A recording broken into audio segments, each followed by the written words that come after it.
সেদিন কলেজ থেকে এসে খাবার খেয়ে বন্ধুদের সাথে বিকালে ক্রিকেট খেলতে যাই। ক্রিকেট আমার সবচেয়ে প্রিয় খেলা। খেলা শেষ করে সন্ধ্যায় বাসায় গিয়ে ফ্রেশ হয়ে পড়তে বসি। 10টা পর্যন্ত পড়ার পরে খাবার খেয়ে একটু ফেসবুক চালিয়ে ঘুমিয়ে যাই। সকালে ঘুম ভাঙলো আম্মুর ডাকে।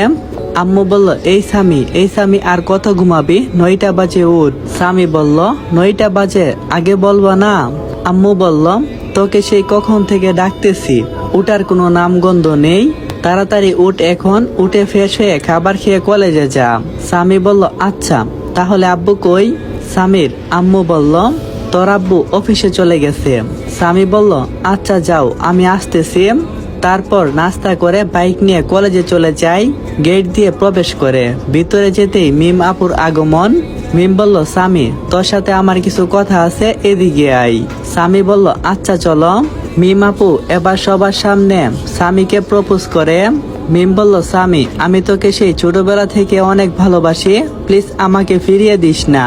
সামি বলল, দেখো আপু, আমি তোমাকে আগেও বলেছি, আমি তোমাকে এখনো বলছি, আমি তোমাকে সর্বদাই বোন ভাবি, তাই আমার দ্বারা এই পাপ করা সম্ভব না। এবার মিম আপু আমাকে সবার সামনে জড়িয়ে ধরল। তার এই কাণ্ডে আমার অনেকটাই রাগ উঠে যায়। মিমকে ছাড়িয়ে কষে 2টা থাপ্পড় মারলাম আর সোজা বাসায় চলে আসি। বাসায় আসতেই সামির আম্মু বলল, কিরে চলে আসলি যে?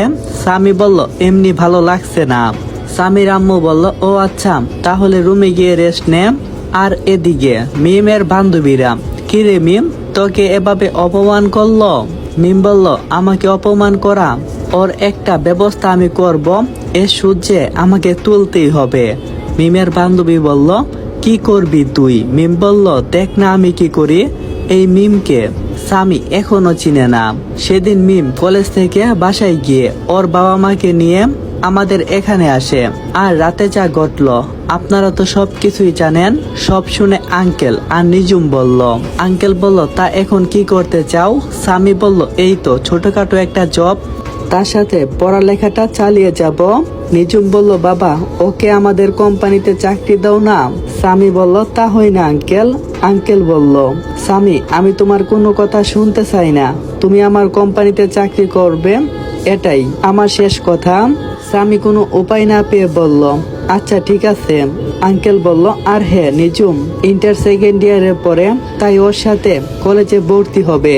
তারপর আঙ্কেল চলে যায় আর আমি খেয়ে ঘুমিয়ে গেলাম। পরের দিন নিজুমের সাথে কলেজে যেতেই ওর বান্ধবীরা ওকে ডাকলো। নিজুম আমাকে নিয়ে ওদের কাছে যেতেই ওর বান্ধবীরা বলল, মানে রাইসা বলতে লাগলো, এই মেয়ে কোনোদিন কোনো ছেলের সাথে কথা পর্যন্ত বলেনি, সে আজ একটা ছেলের সাথে, এটা যেন বিশ্বাস হচ্ছে না।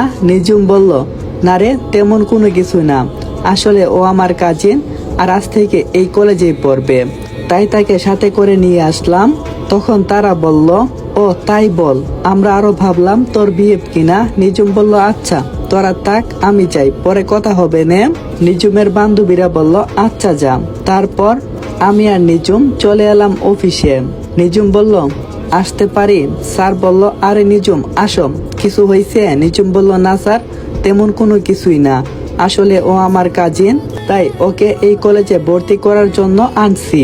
তখন স্যার বলল, আচ্ছা তা কাগজপত্র সব আনছো তো? নিজুম বলল, না স্যার, কালকে নিয়ে আসবো। স্যার বলল, ওকে, তাহলে কাল দেখা হচ্ছে। নিজুম বলল, আচ্ছা স্যার। আর হ্যাঁ ধন্যবাদ। আমি আর নিজুম সেখান থেকে বের হয়ে এলাম ক্যাম্পাসে, যেখানে ওর বান্ধবীরা বসেছিল। ওদের সাথে কিছুক্ষণ থেকে দুইজনে চলে এলাম বাসায়। নিজুম বলল, তাহলে কখন যাবে ওই কলেজে? সামি বলল, আমি যাব না, তুমি যাও। নিজুম বলল, সেটা তো হচ্ছে না, আমরা দুইজনেই যাব। সামি বলল, কিন্তু নিজুম, মিম আপু যদি আবার কিছু করে? নিজুম বলল, তুমি কেন এত চিন্তা করো, আমি আছি না তোমার সাথে। দুইজনে রওনা দিলাম সেই ফেলে আসা শহর, মানে ব্রাহ্মণবাড়িয়ার উদ্দেশ্যে। গাড়িতে বসে বসে ভাবছি বাবা মার কথা, কেমন আছে তারা। শুধুমাত্র মিমের কারণে আমি আজকে তাদের কাছ থেকে দূরে আছি। আমি মিমকে কোনোদিনও ক্ষমা করব না। সামি বলল, নিজুম, আমি কিন্তু ভিতরে যাব না। নিজুম বলল, আচ্ছা আমি গিয়ে নিয়ে আসবো, ঠিক আছে? সামি বলল, হ্যাঁ। কথা বলতে বলতে চলে এলাম আমি যেই কলেজে পড়ালেখা করতাম সেখানে। আমি গাড়িটা পার্ক করে বসে আছি আর নিজুম গাড়ি থেকে নামতেই সবাই ওর দিকে চেয়ে আছে। একটু পর নিজুম ফিরে কান্না করতে করতে আমার কাছে আসলো।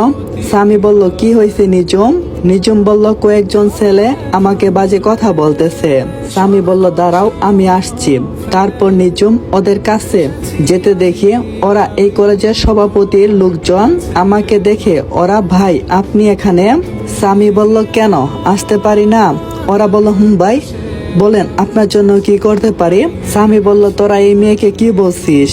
তাদের মধ্যে একজন বলল, যা ইচ্ছা তা বলবো, তোকে কৈফিয়ত দিতে হবে। ওর কথা শুনে মেজাজটা গরম হয়ে গেল। আর কি করার, উদ্যম দিতে শুরু করলাম। সেখানে মিমকে দেখে বলতে থাকি, কি হই তাহলে শোন, পুরো কলেজকে সাক্ষী রেখে বলছি নিজুম আমার বউ। তারপর সেখান থেকে গিয়ে সব কাগজপত্র নিয়ে চলে আসছি। ঠিক সে সময় মিমের আগমন। মিম বলল, স্বামী প্লিজ আমাকে ক্ষমা করে দেন, আমি তোকে অনেক পছন্দ করি, আমি তোকে ছাড়া বাঁচবো না। আমি কিছু বলার আগে নিজুম বলতে শুরু করে, এই যে আপনি কে আর আমার স্বামীকে এসে আপনি কি এসব বলছেন? মিম বলল, স্বামী কার? কে কার স্বামী? নিজুম বলল, কেন স্বামী হলো আমার স্বামী। মিম বলল, আমি বিশ্বাস করি না। স্বামী তুই কিছু বলছিস না কেন?